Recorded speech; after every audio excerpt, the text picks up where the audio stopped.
আগামী 11 দিন বিশেষ সতর্কতা জারি। এইটা না কিছু কথা না বললে আর পারছি না।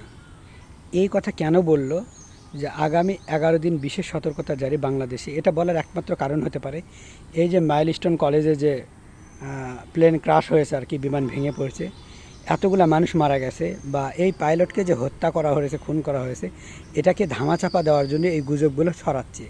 এটা কিন্তু একটা মূল কারণ হতে পারে।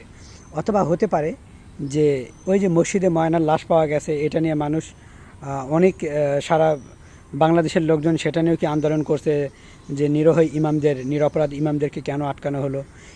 এটার থেকে যাতে করে এটার বিচার কেউ না চায়, যাতে করে মাইলস্টোন কলেজের এই যে লাশ পাওয়া যাচ্ছে না, এটা একটা আন্দোলন, এখনও হাসপাতালে মানুষ মারা যাচ্ছে, জাস্ট এটার থেকে ফেরানোর জন্য এই কথাগুলো হয়তো বলতে পারে। বুঝতে পারছেন? তাছাড়া আওয়ামী লীগ যদি ফিরবেই, তাহলে এই 11 দিনে কেন ফিরবে? আওয়ামী লীগ তো এর পরেও ফিরতে পারে, এর আগেও ফিরতে পারবে। আপনারা দেখবেন নিউজগুলোতে বলা হচ্ছে যে আওয়ামী লীগ ফিরতে পারে। কেন আওয়ামী লীগকে এই 11 দিনের মধ্যেই ফিরতে হবে? আওয়ামী লীগ আর পরে ফিরতে পারে না? আপনারা বলেন। জাস্ট এইটা গুজব ছড়ানো হচ্ছে এই জন্যে, যাতে করে যে মাইলস্টোন কলেজ, এই যে মানুষ কি করছে, সরি, এতগুলো বাচ্চা মারা গেছে, বাংলাদেশের সমস্ত মানুষের প্রতিবাদ করছে, এটা থেকে ফেরানোর জন্য মানুষের এই ব্রেনটা ওয়াশ করতেছে এই সরকার।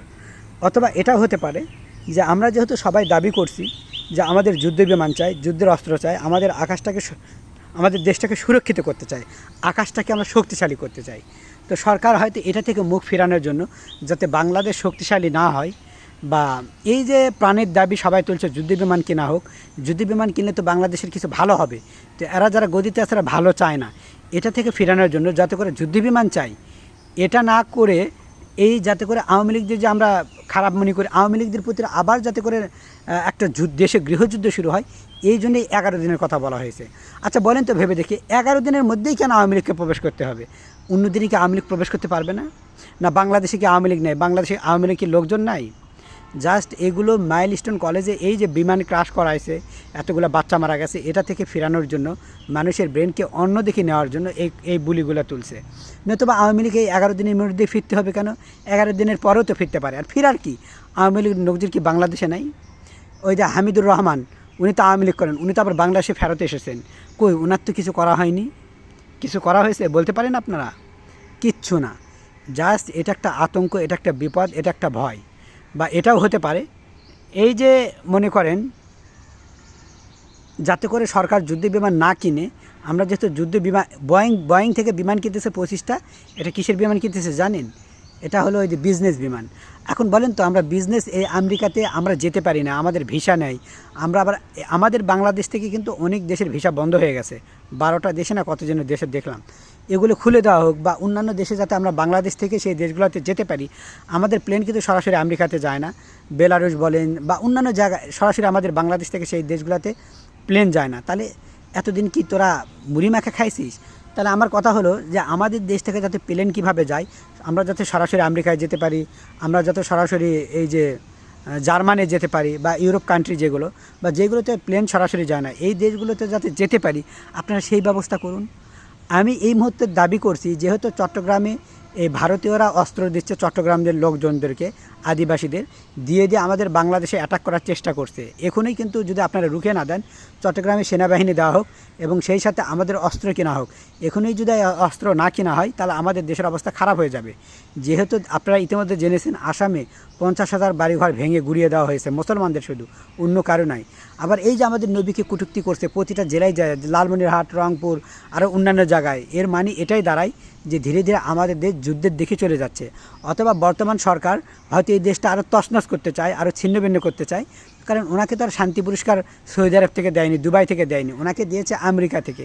নিশ্চয়ই আমেরিকা কারো বন্ধু হতে পারে না, এটা আপনারা ভালো মতোই জানেন। তাহলে উনি কি চাচ্ছেন যে বাংলাদেশটা তছনছ হয়ে যাক, শেষ হয়ে যাক, বাংলাদেশের যত টাকা আছে এগুলো মেরে নিয়ে ওনারা কি পালাতে চাচ্ছেন? এই যে উপদেষ্টা আসিফ, এটা অত বেয়াদব আর অহংকার একটা ছেলে। এর বাবা খুনি, আমরা নিউজে দেখে তো আমি হতাশ হয়ে গেলাম যে এর বাবা হত্যাকারী, পাথর দিয়ে হত্যা করছে, মানুষ কত কান্নাকাটি করতেছে। ইসরে, হত্যাকারী হওয়ার পরেও এর বাবার কোনো বিচার হয়েছে, করতে পেরেছে? বা উপদেষ্টা আসিফ, এর যে কত টাকা, এটা কি আপনারা এখন বলতে পারবেন? এই শিশু বাচ্চার কত টাকা বলেন? এদেরকে মানুষ এত ঘৃণা করে, উপদেষ্টা আসিফ বলেন, সার্জিস আলম বলেন, আরও যারা আছে আর কি এনসিপি দলকে, এদের দেখবেন ছবিতে মানে জুতার মালা দিচ্ছে, আগুন দিয়া পুড়তেছে, মানে এদেরকে মানুষ সহ্য করতে পারে না, দেখতে পারে না। মানে এরা ভালো মতো যে দেশ চালাবে, ডক্টর ইউনূস সাহেব তো ব্যর্থ হয়ে গেছে দেশ চালানোর ক্ষেত্রে। আপনি দেখেন, নতুবা এই যে গুজবগুলো ছড়ানো হচ্ছে যে 11 দিনের মধ্যে নাকি বাংলাদেশ কিছু ঘটবে, কি ঘটবে ভাই আপনি তো বলেন তো? আওয়ামী লীগ ফিরে আসবে? আওয়ামী লীগ কি মানে ফিরে আসবে মানেটা কি? আমাদের দেশে কি আওয়ামী লীগ নাই? এখনও কি আওয়ামী লীগ আছে না? তাহলে এই 11 দিনের মধ্যেই ফিরতে হবে কেন? জাস্ট আমার মনে হচ্ছে মাইলস্টোন কলেজে যে এতগুলো ছাত্রছাত্রী স্টুডেন্ট মারা গেছে এবং সারা দেশ যেহেতু সোচ্চার হয়ে গেছে, প্রতিবাদ করছে এবং ময়নার লাশ মসজিদে পাওয়া গেছে, এটা কিন্তু সবাই পানির মধ্যে ক্লিয়ার যে ময়নাকে কোনো মসজিদের ইমাম এবং মুয়াজ্জিনের কাজ করেনি, মারেনি। এটা কিন্তু একটা হিন্দু স্কুল এ কাজ করতে পারে বা অন্য কেউ, কিন্তু ইমাম মুয়াজ্জিন নিরপরাধ। এরপরে ইমাম মুয়াজ্জিনকে তারা কী করছে? রিমান্ডে নিছে। তাহলে আপনি মনে করেন না যে আমাদের দেশটা এখনও আমি মনে করি ভারতেই পরিচালনা করে? নতুবা ভারতে 30 কেজি আম কেন, 300 কেজি আম, হাড়িভাঙ্গা আম কেন পাঠালো? বা এই যে ভারতেরা আমাদের এত ক্ষতি করতেছে, এত কিছু করতেছে, মারতেছে, পিটতেছে, বাংলাদেশিদের দেখতে পায় না, তাহলে ভারতের ডাক্তার যখন বাংলাদেশে আসলো, এদের ডাক্তারকে কেন অ্যাকসেপ্ট করলো, গ্রহণ করলো? ডাল মে কুছ কালা হ্যায়। আমরা যদি এখনও সজাগ না হয়, একত্রিত না হয়, তাহলে আমাদের আরও বড় ধরনের বিপদ হতে পারে। একটা কথাই বলে রাখবো, বোয়িং থেকে যে 25টা বিমান কিনে আনা হবে, আমেরিকার বোয়িং থেকে, এই বিমান আমরা চাই না।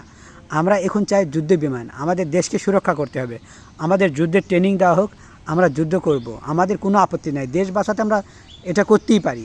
আর আমি মনে করি আমাকে বুদ্ধিজীবী হিসাবে ডক্টর ইউনূস সাহেব আমাকে ডাকুক, কারণ আমার দরকার আছে দেশের স্বার্থে। আমার মনে হয় দেশের জন্য আমাকে এই মুহূর্তে খুবই দরকার। এটা আমি ব্যক্তিগতভাবে বলছি, আসলে সিরিয়াসভাবেই বললাম। যাই হোক, এবার আসি মূল কথায়। মূল কথা হলো, আপনারা এসব গুজবে কান দিবেন না। নিশ্চয়ই দেশে এরা লুটপাট করে খাচ্ছে। এই যে ত্রাণের 12 কোটি টাকার হিসাব চাইছে, এদের মাথা গরম হয়ে গেছে। তারপরে এতগুলা টাকা প্রতিদিন জমা হচ্ছে আর কি, ট্যাক্সের টাকা। এগুলো টাকার যদি আমরা হিসাব চাই, হিসাব দিতে পারবে? সার্জিস আলম তার ব্যাংকের অ্যাকাউন্ট বলেন, তার টাকা পয়সা বলেন, হিসাব দিতে পারবে না। উপদেষ্টা আসিফ হিসাব দিতে পারবে না। তো তাহলে এরা এখন তালগোল পাকিয়ে অন্যান্য কথা বলবে না? তোরা বলছিস যে 11 দিনে কিছু একটা হতে যাবে, তাহলে তোরা যুদ্ধ বিমান কেমন কিনছিস না? তোরা যদি দেশকে এতই ভালোবাসিস, ডক্টর ইউনূস মানে এনসিপি দলকে বলছি, তোরা যদি দেশকে এত ভালোবাসিস, যুদ্ধ বিমান কেন কিনিস নি? যুদ্ধের এই যে আমার বাংলাদেশের সকলের প্রাণের দাবি, যুদ্ধ বিমান কেনা হোক, যুদ্ধের অস্ত্র কেনা হোক। এখন পর্যন্ত ফাইটার বিমান যেটা আছে, ফাইটার বিমানগুলো কেনা হোক, কই আজও পর্যন্ত এগুলো তো কেনা হচ্ছে না। এর মানে কী দাঁড়ালো? এর মানে এটাই দাঁড়ায় যে এরা আমাদের দেশকে ভালোবাসে না। যদি বাসতই, কী রে, যদি ভালোই বাসতো তাহলে অন্তত এইগুলো কাজ করতো না। বুঝতে পারছেন?